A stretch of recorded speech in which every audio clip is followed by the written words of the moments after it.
Bamidbar, capítulo 22. E hoje, durante praticamente todo dia, todo esse Shabat, no nosso grupo, no Telegram, nós estudamos bastante sobre essa paraxá. E fica uma pergunta: quem era o rei que Israel precisava passar?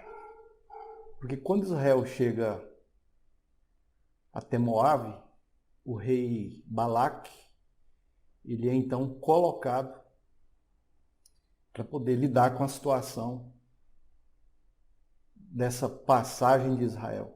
Então, o rei Balaque, ele é colocado naquele momento. Ele não era rei antes e também não foi rei depois desse ocorrido, dessa situação. Então, ele foi um rei pontual, ele foi um rei momentâneo. Então, Balaque, ele é o rei temporário de Moabe. Ele é o rei que passou, em hebraico nós falamos Pessar, ou Pessar, passagem. Então, ele é o rei Pessar, podemos falar até dessa forma, e até mesmo em outra oportunidade a gente se aprofundar um pouco mais sobre isso. E Balaque, ele foi um ancestral de Ruth, a Moabita, antepassada do rei Davi, por onde Machia viria. Agora, o que Balaque, o que ele representa em todo esse contexto, em toda essa situação, dentro da paraxá de Bamidbar, capítulo 22? Na verdade, Balaque, se a gente for fazer uma análise assim, um pouco mais aprofundada, um pouco mais detalhada, observando todo o contexto da Torá, aquelas coisas que ficam muito ocultas dentro da Torá, Balaque, ele representa a transformação da escuridão em luz. Representa o exílio em retorno.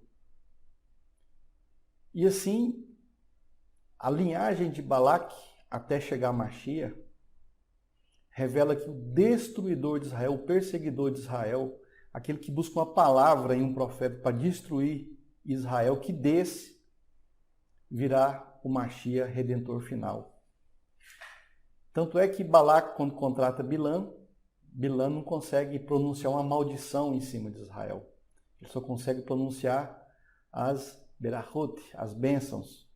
Então Balaque, ele representa a transformação das trevas em luz, a passagem do reino idólatra de Moabe para o reino Kadosh de Davi, de onde vem Machia, porque Davi vem de Balaque, vem de Ruth, vem dos Moavitas, e através de Balaque e de seu desejo de maldição contra Israel, o mal, a tentativa de aplicar o mal sobre Israel através de Balaque, através de Bilã, foi transformado em bem. O mal sendo transformado em bem.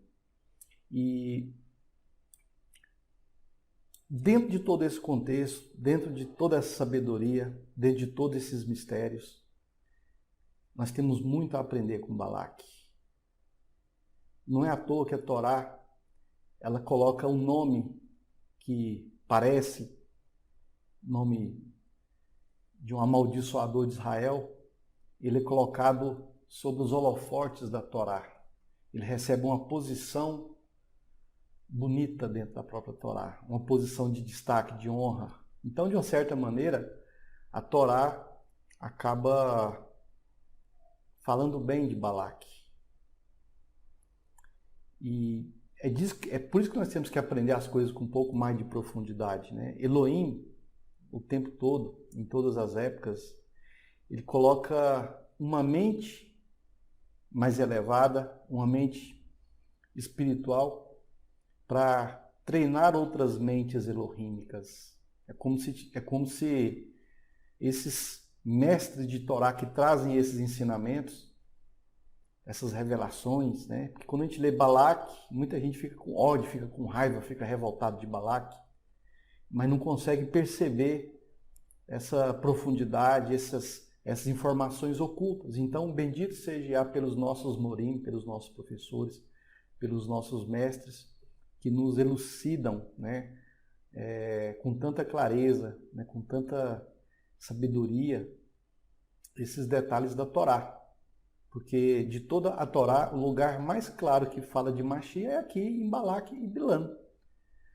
Então, Elohim, ele coloca uma mente espiritual, um líder, um mestre, para buscar no mundo, para buscar pessoas, buscar almas e treinar as outras mentes elohímicas. Mentes que ainda não alcançaram, não acharam as mesmas informações. E nisso, dentro dessas situações, se cumpre a segunda mitzvah da Torá, que é amar o próximo como a ti mesmo, que toda pessoa que ela leva, que ela induz, que ela inspira outra alma a buscar o Criador, não está praticando nada mais, nada menos do que o amor ao próximo, que é a segunda mitzvah da Torá. Então, toda a questão, né, todos os fatos dessa parashá, essa parashat, circula em torno de como um israelita que serve a Elohim, no sentido de elevar outras almas através da Teshuvá, e não existe uma Teshuvá sem um mestre, sem um professor, né? Esse é um tipo de trabalho, é um tipo de serviço que foi instituído por Elohim, né? Em toda geração nós temos os nossos mestres, os nossos morim, os nossos uroshim, os nossos professores, né? Que tem a tarefa, né, que é auxiliar as pessoas pela orientação. Então, qual é o trabalho de um moré? É a orientação.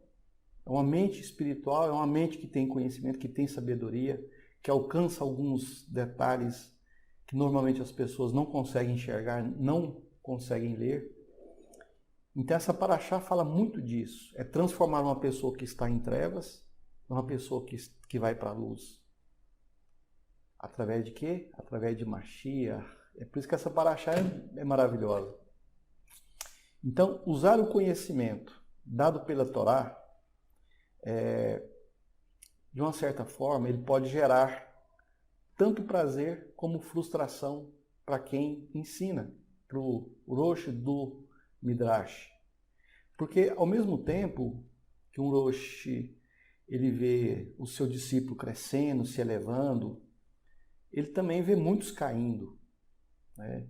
Infelizmente, muitas pessoas, quando vão estudar Torá, elas se tornam arrogantes, elas se tornam prepotentes, elas se tornam donas da verdade, em vez de adquirir humildade, porque quanto mais você conhece aquilo que é Kadosh, quanto mais você consegue enxergar a perfeição elohímica do Criador, mais você vê que você tem defeitos. Como que eu vou me orgulhar disso?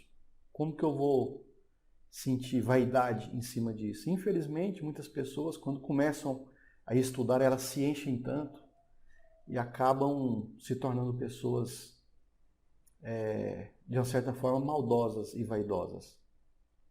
Mesmo assim, é importante usar essa experiência de estudo de Torá, esse conhecimento, para iluminar e até para erradicar a escuridão de uma alma que se encontra coberta pelas escamas forjadas pelo sistema do mundo.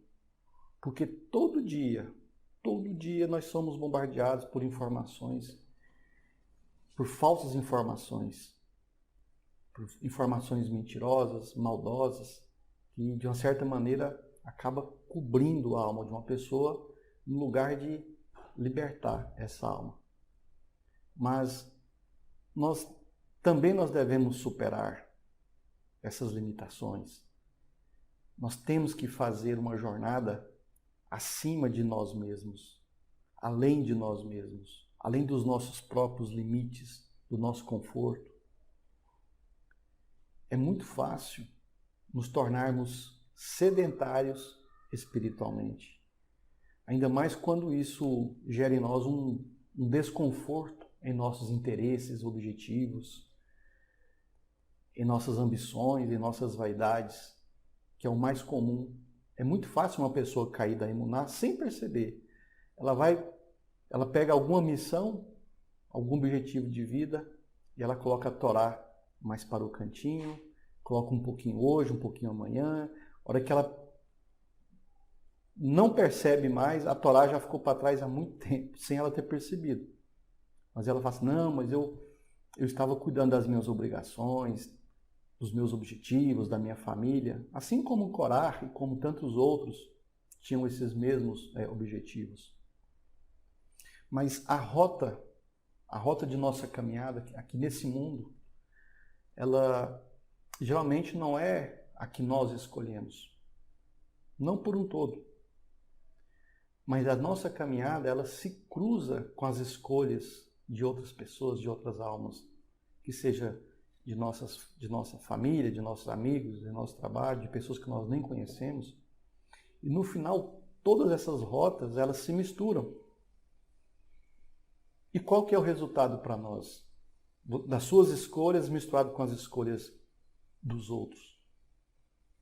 E o resultado, ele sempre será compartilhado. É uma somatória das suas escolhas com as escolhas das pessoas à sua volta. E no mundo, na verdade, não cabe o eu. Não cabe o egoísmo. No mundo cabe o nós. E toda vez que nós tentamos essa individualização, que é o que Balac e Bilam eles tentam fazer, eles tentam anular Israel. Não tem nós, tem só eu. Tem só o nosso povo, não tem o seu povo. Vocês estão de fora. Então, quando eles tentam fazer isso, eles compram uma briga com Elohim. Eles não imaginam que o resultado final da vida humana, da nossa essência humana, da nossa caminhada, é o nós. E nós temos que aprender que nessa caminhada nós vamos estar escolhendo ou não, entendendo ou não. Nós estamos na estrada do rei, o caminho elohímico, entendendo ou não, conhecendo ou não, tendo emuná ou não, acreditando ou não. Quer tenhamos consciência ou não, todo mundo, todos os seres humanos, independente da fé, da crença, da filosofia, do pensamento, dos objetivos, todos estamos no caminho do rei. E as orientações nessa caminhada, aos poucos, com fé ou sem fé, com crença ou sem crença, elas são entregues a nós. Para aqueles que estão mais próximos do Kadosh, elas são reveladas a nós através da Torá, que nós estudamos todos os dias. Por meio daquelas pessoas que ensinam. E muitas vezes nós não conseguimos retribuir reciprocamente. Muitas vezes nós não conseguimos. Nunca seja um turista na estrada do rei. É importante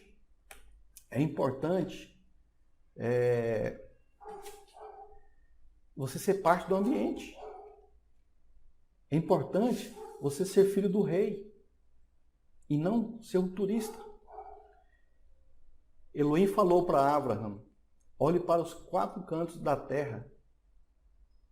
Tudo que você vê, eu te dou por herança e a sua descendência.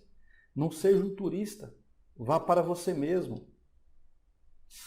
O objetivo da estrada do rei, para quem vai caminhar por esse caminho, é você chegar à cidade do grande rei. É você entrar no palácio do grande rei. É você entrar na câmara do rei, na rupá do rei. E então encontrar o próprio rei. Tornar-se um com o rei, o Kadosh, bendito seja ele. Esse é o nosso propósito elohímico. E quando nós nos tornamos um com o rei, os nossos limites, as nossas faltas, a nossa vida, ela transcende a nossa finitude, a nossa pequenez. E isso nos leva, porque ultrapassa esse mundo, ultrapassa em direção ao Olam Abá, ao mundo vindouro. Essa Parashá Bamidbar 22, né, onde o povo de Israel tinha que passar por Moabe, tinha que superar Moabe para encontrar a terra prometida, é um encontro com Mashiach, é a fuga do exílio, da diáspora, é o retorno à casa, é encontrar com o rei na casa do rei. Se é difícil entender que Mashiach também é Moabe, vem de Moabe, passa por Moabe, se isso é difícil de compreender, quanto mais difícil é reconhecer Mashiach de verdade. Quanto mais difícil é entender o que acontece nesse caminho, porque muitas pessoas não prestam a devida atenção, não olham. Elas estão tão ocupadas com seus afazeres, obrigações, com seus amores, que elas trocam o Criador por suas obrigações. Qual é a maior obrigação de uma alma? Segundo Balaque, a obrigação maior que ele tinha era impedir que o povo de Israel passasse por Moabe. E passar por Moabe acabou sendo um objetivo de Israel, é um objetivo de Mashiach. Se Bilã tivesse ouvido Moshe, e Bilã não ouviu Moshe, Bilã não estudou a Parashat com Moshe, e o burro falou com Bilã. E Bilã foi salvo. Agora a serpente falou com Ravá. E Ravá foi condenada. E você? Você escuta quem?